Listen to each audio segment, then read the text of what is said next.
Okay, so I think we are okay. We are live. Good. Okay. So welcome everybody to today's Coaching Couch episode. It's episode 4, first episode in 2024. I'm happy to be with Said. Um, Said, as me, is passionate about leadership, coaching, mentoring, but I will let him introduce himself in 1 minute. Just a few words before we start. So, as mentioned in the post, this episode is recorded due to some technical issues that we are having at the location of Said. But nevertheless, we will not compromise on the question and answer part, and we will be reachable via DM and comments, of course, under this streaming. So please feel free to reach out. We will not be able to answer directly to you, but we will definitely answer in written form or on the comments. So welcome to my guest, Said. Please, I leave the word to you. Please feel free to introduce yourself. Hi, Waldemir. Hi, everyone. It's a pleasure to be here today. Um, to give you a brief background in terms of what I do, I'm a leadership development and individual organizational transformation mentor or coach. So what I focus on doing is empower individuals and organizations through coaching methodologies, programs, and initiatives. So that really entails helping elite teams optimizing sales and customer service, which is predominantly my background. And I now also help organizations and individuals building a healthy culture through what I call self-management, well-being, productivity through bespoke programs. Now, one of the ways I do this is emphasizing the importance of having a diverse and inclusive approach and culture to be able to either supercharge the current culture or go and look at changing the culture entirely.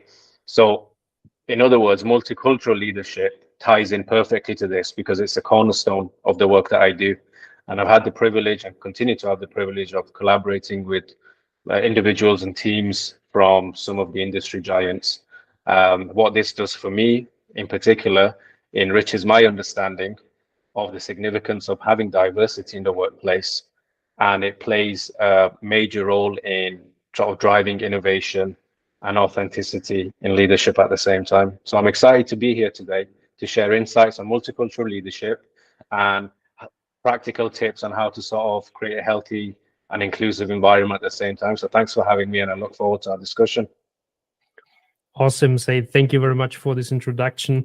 I knew I have the right guy here with me discussing this topic, so I couldn't imagine a better person than you talking about multicultural leadership, which is indeed today's topic. And as you, I am also, or have also a multicultural background. I was born in Kazakhstan, raised in Germany, living now in Italy. And for my previous work, I was traveling a lot.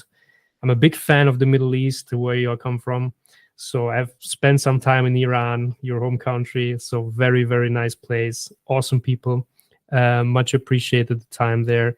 And so, yeah, let's go straight in the first topic. So just to give the audience a bit of feeling of what are we talking about actually when we speak about understanding or when we speak about multicultural leadership. So just to give a bit of understanding, what does it mean and what can we expect from it? What are benefits and what are certainly challenges in terms of leading multicultural teams, not only in terms of located in different countries, which can be certainly a challenge, but also at the same place having multicultural people coming together. So what does mean multicultural leadership for you, Said? Well, it's I mean, I would normally sort of take a step back from the term multicultural leadership. And the reason for that is because we've got leadership to talk about and we've got culture to talk about before we get into multicultural leadership. So I'm assuming for the people who are watching today and yourself that hopefully by now we're really good at leadership and what we do, and we're really good at having this culture in our organization already. So we're not going to talk about that today because we could be talking for hours. Instead, in simple terms, multicultural leadership in the definition is let's try and apply an analogy to this. I think it's trying to lead a team or leading a team that's like a cultural mosaic. So it's about understanding and valuing diverse backgrounds, where it turns into a collective strength that fuels innovation and adaptability. So if you look at it like as an orchestra of like a symphony of diverse talents, each person would be a different instrument. So basically, each note or cultural note in this instance, it plays a part in creating this harmonious and innovative work environment. So that's how I would define it, where inclusion is and equity is the most significant part of this. So you've got diversity, obviously inclusion and equity is DEI, but it's very important to have that embedded in your sort of leadership practice and in your culture practices as well. So multicultural leadership for me, that's a perfect way to sort of summarize it. Awesome. I really love your analogy that you used with the orchestra, because it fits, I think, perfectly to have this like multicultural leadership really pictured, how it can look like. And as a leader, of course, you are the one leading this people, and try to get like to get them work together and produce the best sound, let me say, right? Yeah. So when we're talking about multicultural leadership or multicultural organizational, multicultural ambience, environment has certain difficulties, but also benefits. What are these, in your opinion? I think let's start with the benefits. I think the benefits are you've got this environment and perspective where every voice matters, and you know that every perspective could lead to a certain success or a certain milestone or a certain target. So I think that summarizes the main power of multicultural leadership as a whole. So as part of that, we've got DEI, for example, which is not just a buzzword. It's really nowadays more than ever, it's a strategic advantage to have that. So imagine this situation where you've got a wealth of ideas being brought together that make you better at decision making. It increases your awareness of your landscape, and you're better equipped to navigate strategically at the same time. So I think of it as like a powerhouse of creativity, if that makes sense. So it's not just good for the team, but it also gives you that strategic advantage as an organization, where you know that a diverse team is better equipped, or better equips you, for example, to understand your customers and to tackle complex challenges with a broader perspective instead of a narrow one. So I would say, like, give you an example of that. For example, you've got a project manager with international experience, like leading on a global initiative. Okay, so that project manager, for example, he's better equipped, and he's got more first-hand sort of experience and knowledge to bring to induce creative problem solving in that team, because he knows how to get the best out of people from a cultural perspective. He knows how to communicate better, if that makes sense. He knows how to, he's more aware of the abilities to help the team sort of navigate complex challenges in a more effective and efficient manner. Because without that communication, or without those understanding of the cultural nuances, it makes it very hard. So that's where I'll bring you into the challenges and misconceptions, because leading a diverse team is obviously a challenging feat for many. It's one where you've got roadblocks, you've got communication barriers, and communication barriers are a massive one, because it may sound simple on the surface, like me and you talking, for example, right now. But if I start like nodding to everything you say, or shaking my head, or making all these hand gestures, you might sit there and think, okay, well, what the hell is this guy doing? Whereas in reality, you take that in a business context, for example, and those can sometimes be the difference between a successful decision and an unsuccessful one. Because imagine if you're understanding those signals incorrectly, then it could lead you on a completely different direction altogether. So a lot of this is due to either a lack of knowledge of the nuances. So these are the challenges. There's stereotypes involved. We've got this understanding, or we think we've got this understanding of what a foreign culture, for example, could be, like the culture in the Middle East, Japanese culture, Western culture. We think we know about it because we've heard this through friends, family, Mhm. experiences. We've probably been on holiday, and those few days that we've spent there, we think that perfectly sums up what that culture is about. But it goes much deeper than that. So there's a lot of biases and blind spots and Mhm. prejudice involved. Um, so how to overcome those challenges and misconceptions, I think it all comes down to communication and knowledge. So having the knowledge first to remove those biases is important, but also being able to overcome those communication barriers and Mhm. being able to challenge those stereotypes. So this is where cultural sensitivity comes in, which we'll talk about a bit later on. But what the prerequisite to that is having the openness and the commitment to learning as leaders, in particular, how to sort of induce that cultural sensitivity into your team, how to commit to learning about different cultures and how that can affect you personally and your team. So these are some of the tips. For example, you could do workshops on cultural sensitivity and diversity awareness. You can share personal experiences like that project manager that I used the example of. Yeah. If he was to share a couple of stories, then obviously their team members may feel a bit more comfortable discussing and then share their personal stories. And it could help really address those misconceptions that we have of culture. Mhm.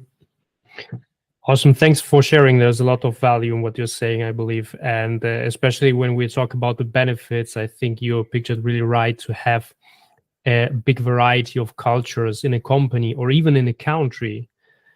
You really see how this can impact certain things within the organization. For example, also the innovation part. We see also, I mean, when we look into Silicon Valley, you see this. I don't know. I have to research that, to be honest, how many cultures are working right now there. And there is a lot of innovation born because many people are coming together and many people are sharing from different perspectives their ideas. And of course, the best ideas are picked and really innovation happens. When you look maybe in other countries that are not as developed in terms of cultural diversity, they can be even strong economies like China, for example, but being so close towards other cultures, they are not having this innovation driven mindset that you have in the US or in the Western countries. So there's really a significant impact, I believe, when cultures are coming together in terms of results and what actually is happening within the dynamics of an organization. Well, I'll give you an example. Like, Sure. I'm glad you mentioned China, for example. Just speaking to a friend not long Mhm. ago, and she was talking to me about how her husband had spent a few months in China, worked for this big organization, trying to make this big deal happening. Mhm. The deal got to a point where the organization's CEO had to fly over from the UK to China to close this deal. All right. And then it got to a point where throughout the introduction, for example, the Chinese party offered him a drink. He refused to drink, and that was a Mhm. massive sign of disrespect. So it could potentially jeopardize the deal. It may sound something very simple, and Yeah. I'm not going to be a for or against drinking. That's a totally different conversation. But I'm trying to say that being aware, for example, if that person was aware that that's a certain cultural nuance that you have to be aware of, and that certain country is sensitive to that action and the Mhm. consequence of that, he probably would have been better equipped to make a more strategic decision, let's say, of how to Yeah. deal with that situation. So just so you said China, I just thought of that example and just Yeah, to it's a give you good. an example of how it is. Yeah. It's a good example. Thanks for sharing, indeed. And we're talking. I would like to remember also who is listening to us. We're talking about leadership, and leadership. Of course, it's not only about leading people, so leading people from different countries or making work them together. It's about also leading us self leadership towards a diverse culture, like in your example. You mentioned China or Middle East, Russia. There are different aspects.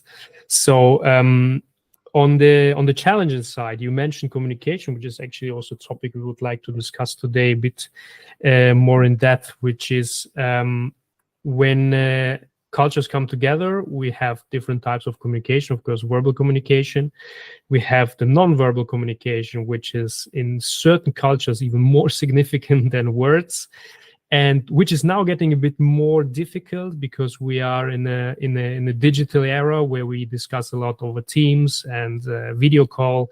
So this is something that is certainly adding a bit of complexity to communication within a multicultural ambience. So what would you suggest to people in terms of like tips or tricks to foster a more open and transparent communication, or how to prepare themselves also for avoid such pitfalls that happened to this guy in China? Well, I think one of the main or preliminary parts of this is understanding how we measure sort of effective cross-cultural communication as a whole, because when we see culture or when we hear about culture, sometimes we just focus on the visible aspects of this, whereas there's a lot going on behind the scenes in terms of the invisible aspects of culture, which is to do with sort of religion, language, education, personality, lifestyle. These are some of the areas that need to be considered. So you need to try and learn about these perspectives and experiences and sort of expectations that come with it. So you can do this by sort of reading, researching, listening, asking questions. People don't get offended if you ask them questions about their culture. I've noticed they're actually very happy to hear that question, and they spend a lot of time giving you a response. So don't be afraid of asking those questions, because if it's a difference between you asking a question or making assumptions or being stereotypical, then you'd very much rather ask the question, because that could cost you dearly. So I think you need understanding that even though we're talking culture as a whole, for example, we say the Middle Eastern culture, this has to be broken down on a micro level as well, where we've got different individuals who have different communication styles. That's just prevalent in everywhere, so it's not really to do with culture, but this is more to do with communication. So you've got added to the mix individuals who've got different communication styles, preferences, and norms. So some may prefer a direct approach, some may prefer an indirect approach, some may appreciate humor and small talk, others may not. Take that into a cultural context, and it's like this on steroids, because sometimes, like in certain cultures, like the Iranian culture, for example, I'll give you an example from home. You work for an organization, say, for example, you're not allowed to call someone by their first name. You have to call them by their surname. It's always Mr. or Mrs. You can engage in small talk if it's related to business and slightly outside of business, but humor, comedy, jokes, things like that, yeah, is frowned upon. The reason why is because it's just a different context, basically. And you might find that in other countries as well. So you need to be very careful and sensitive that despite what you think may be acceptable, it may come across as disrespectful. So to respect a diverse range, you need to be able to adapt your communication style to suit their needs and expectations. So this needs a lot of effort in terms of having that knowledge and being able to learn what goes on behind the process. So stuff like jargon, like slang language, expressions, or language that you feel could be insensitive or offensive or misunderstood, just completely remove that out of your communication style. Don't risk it, in other words. Okay. So for example, you can, if you were sort of implementing a team-wide, one of the things you could do is do cross-cultural communication training programs. So leaders can kick this off, where they emphasize the importance of understanding and respecting diverse communication styles, so ensuring that everyone's equipped to navigate differences on their day-to-day interactions. So that would be the main tip. I'll give you another example. You've got a project team, say, that you've got members from Japan, Germany, and Brazil. Okay, so each of these cultures, they have got distinct communication styles, expectations. So, and they all want to be heard and valued. That's fine, but it just means that some of them may be more comfortable expressing their ideas openly, if that makes sense. Some take a more direct approach. Some prefer it formal. Some prefer it informal. Some prefer it written. You need to be able to take all this into account and don't assume that everyone's the same. So that's a big tip, I would say. Knowledge, learning, training programs could really help you with this communication. Yeah. Absolutely. I think the really the goal tip that you gave is if you have doubts, just ask. Don't assume. I think that you can do nothing wrong by asking. So, and I Yeah. agree. In my experience, most people are very happy if you ask questions about the culture and the background. They see it as a pleasure, and that they are honored that somebody is interesting more to learn more about their culture. So, of course, you have to approach them with a certain level of curiosity, and this is and you're learning something. You're learning something about another culture, about another way of thinking, and this is really the beauty. And if I can share a piece of my experience, so when I started to travel for work, basically also outside of Europe, what I did is actually what you just described. I at least prepared myself about like what's going on there, what are the do's and don'ts. When we talked about Japanese culture, we talked about Middle Eastern culture. Japanese people, they are very they have this strange, let me say, or not calling it strange, they have this ritual with handing you over their business cards, you know, and there's a certain procedure that ideally you should follow.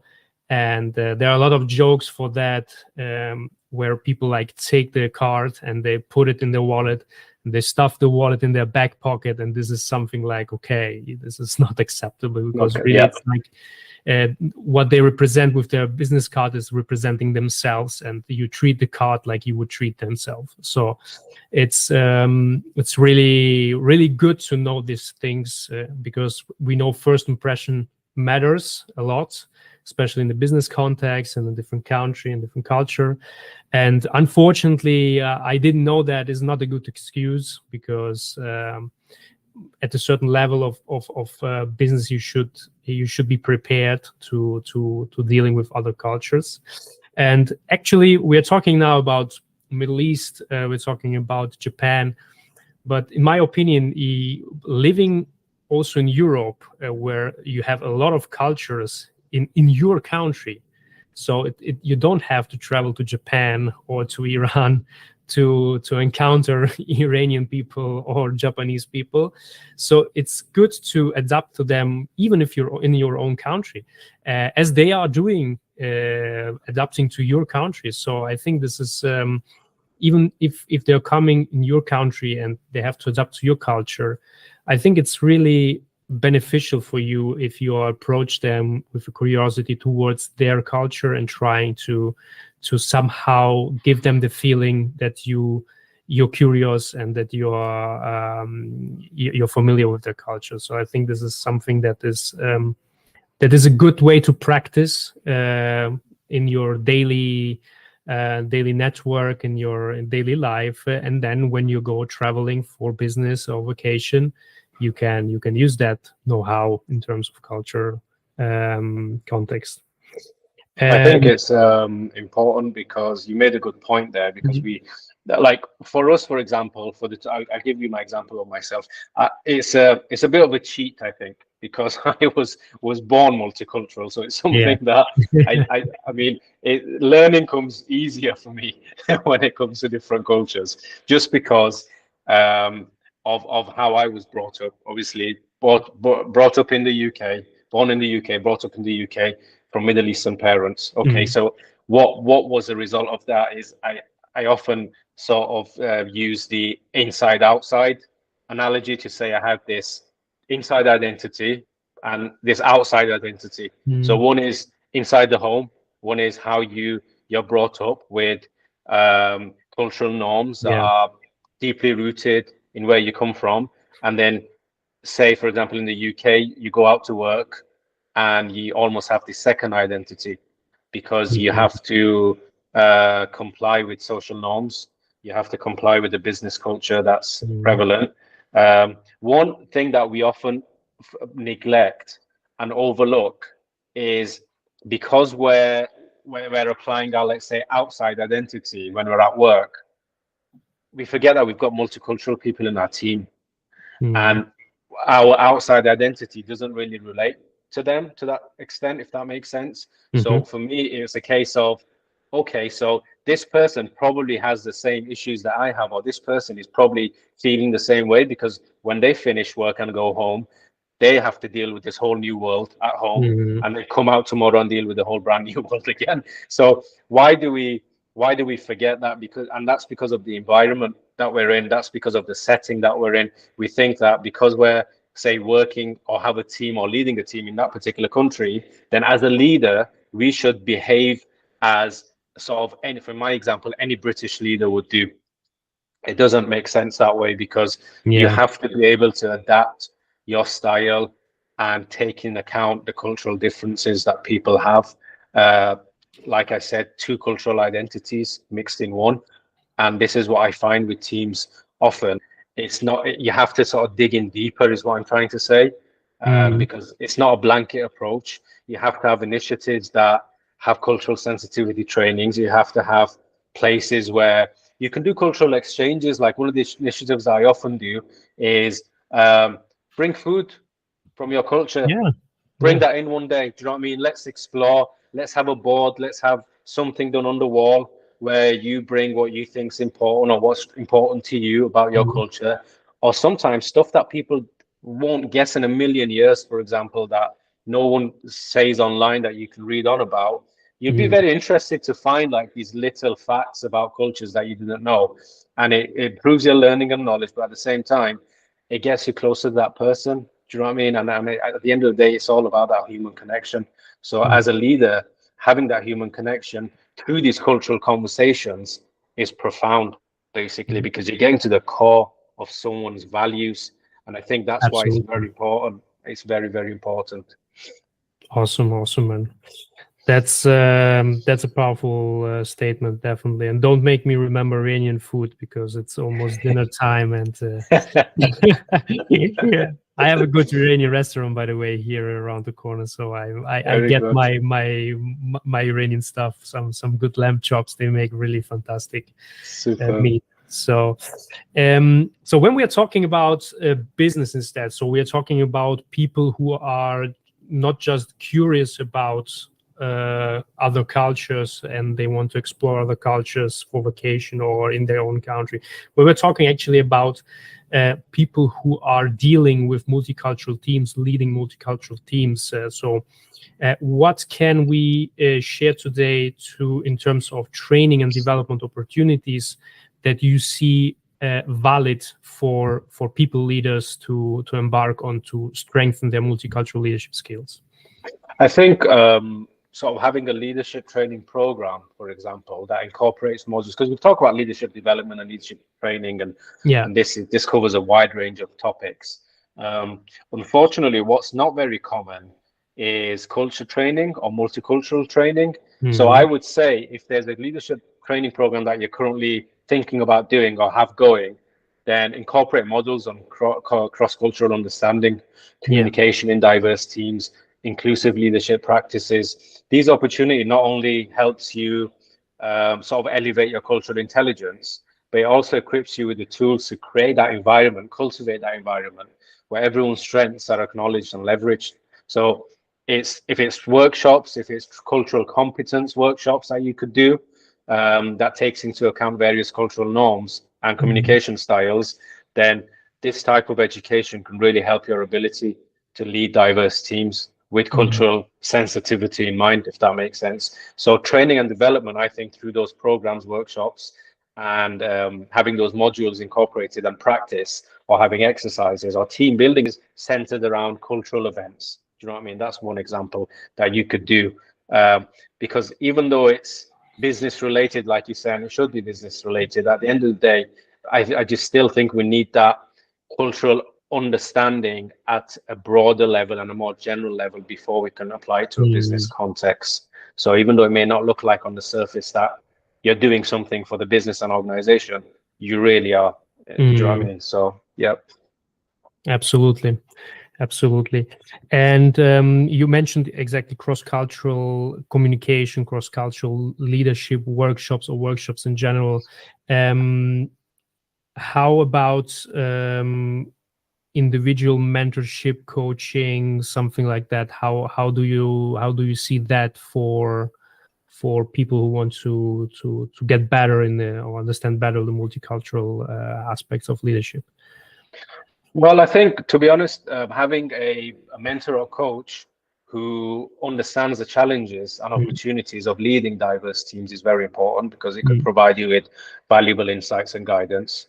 Um, Mentorship and coaching is better in the sense that it's more personalized. So you've got this personalized support yeah. where a mentor could help you navigate these cultural nuances, and that could really refine your leadership approach and help you overcome potential hurdles. So you might have a multicultural leader, sorry, who's been who has had the experience of leading diverse teams.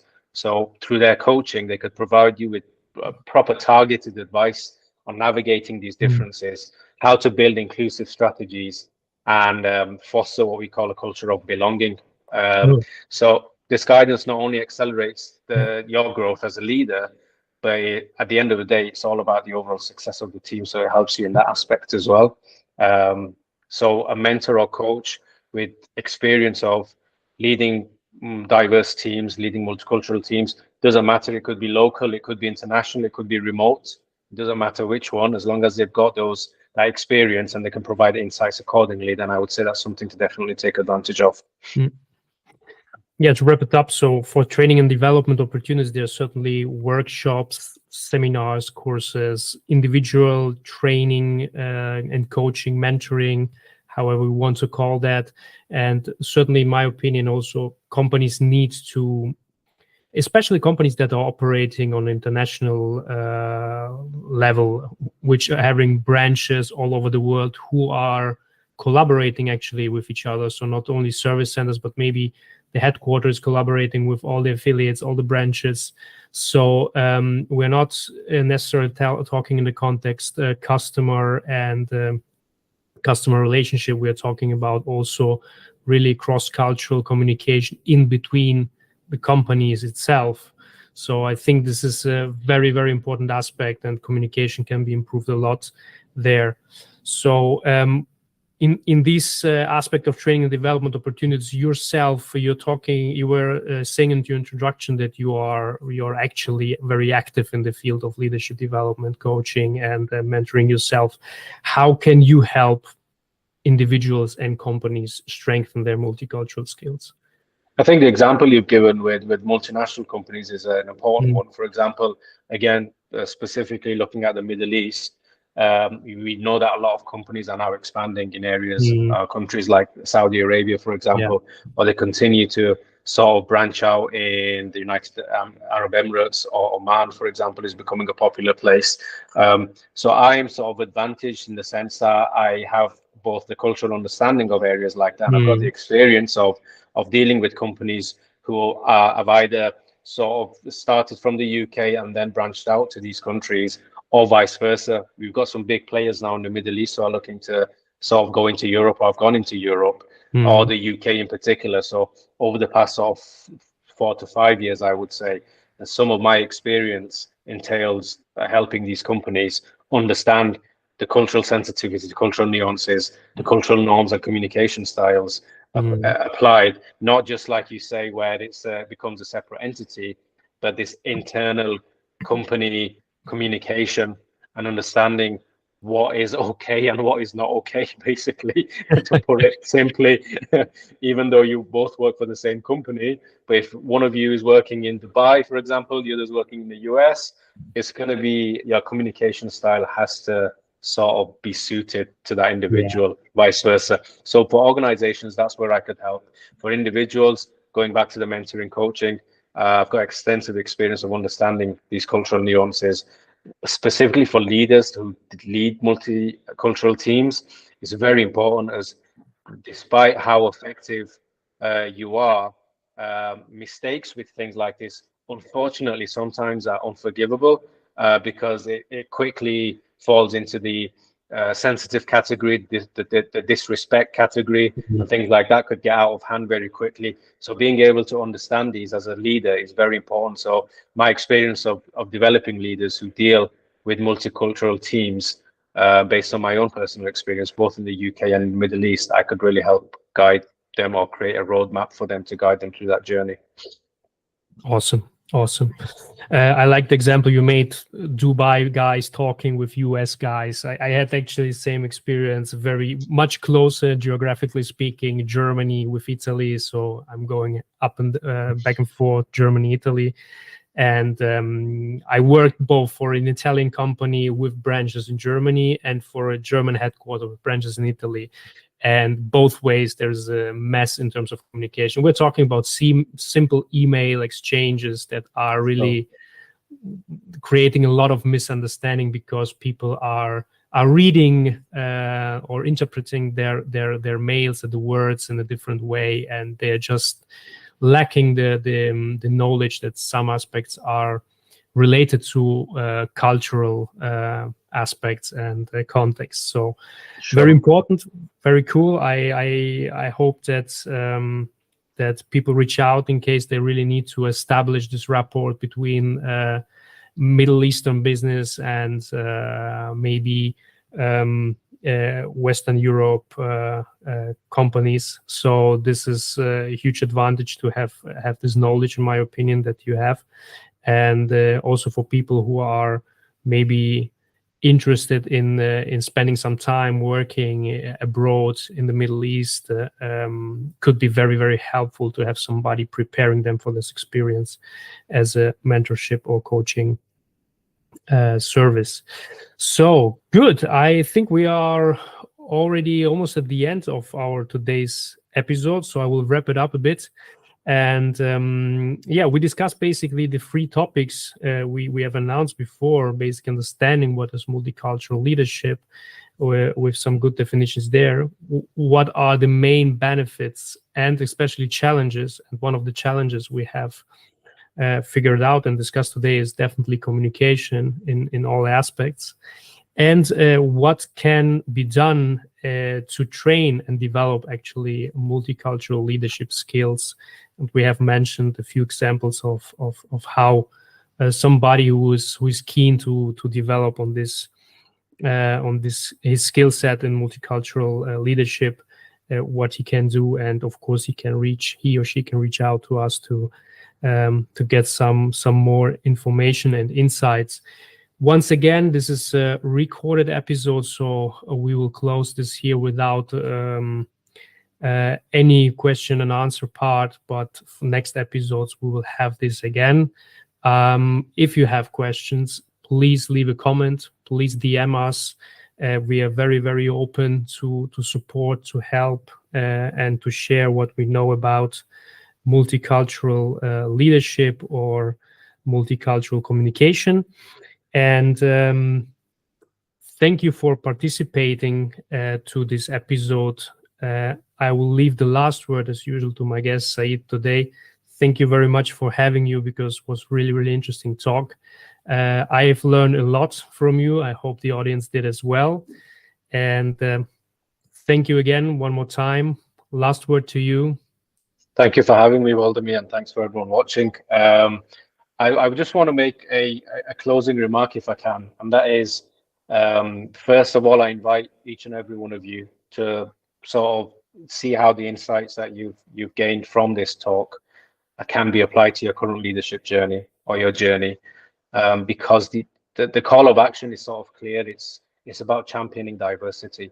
It's about embracing inclusive communication and seeking opportunities for growth. I'd like to finally add that multicultural leadership isn't a responsibility, just a responsibility. It's really more an opportunity for growth and innovation.